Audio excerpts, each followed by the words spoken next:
Well, he's best known as a soldier and a politician, but the Duke of Wellington was also a prolific writer of letters, and they are kept in an archive which is looked after by the University of Southampton.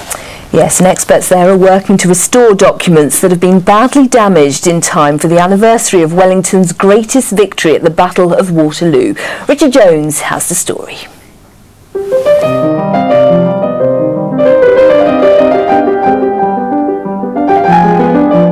100,000 documents that chart in detail every aspect of what was an extraordinary life. The first Duke of Wellington is a towering figure in British history, Member of Parliament, Prime Minister twice, and of course a distinguished soldier. A lot of people know mostly about the Duke of Wellington because he is a great general and a military figure. He was also very important politically, so he solved a lot of problems that this country had, politically as well as militarily. Wellington's archive of official papers has been looked after by the University of Southampton since 1983. 10% of them were in need of restoration because they had been damaged by damp and mould. The work was expected to take 50 years, but it's hoped it will be done by 2015, in time for the 200th anniversary of Waterloo. The first thing we had to do was quite simply to consolidate that part of the collection, to separate it out. But that was a far from simple task. As the process went on, it became apparent that many of those sheets were in fact in many fragments, and they all then have to be pieced back together. It's fitting the archive has stayed in Hampshire. The county was his home for 30 years following Waterloo. He was given the estate here at Stratfield Say as a gift from a grateful nation.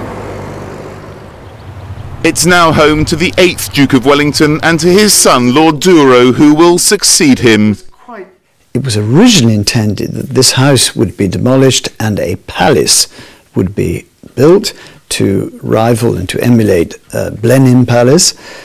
Fortunately for us, and I think fortunately for him, he and his family decided in the end to retain this house.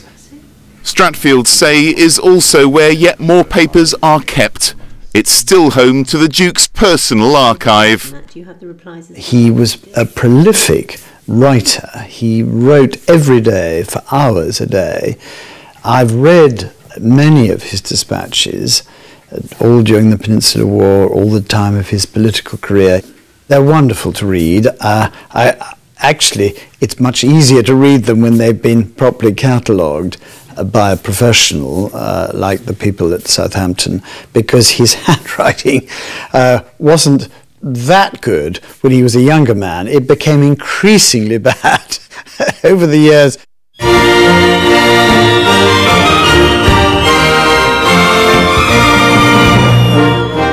It's 4 years until the 200th anniversary of Waterloo, and plans are being made for commemorative events similar to those held in 2005 to mark Nelson's victory at Trafalgar.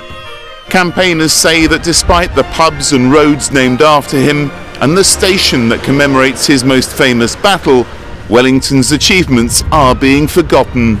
I think most people have no idea, and I think therein lies the challenge.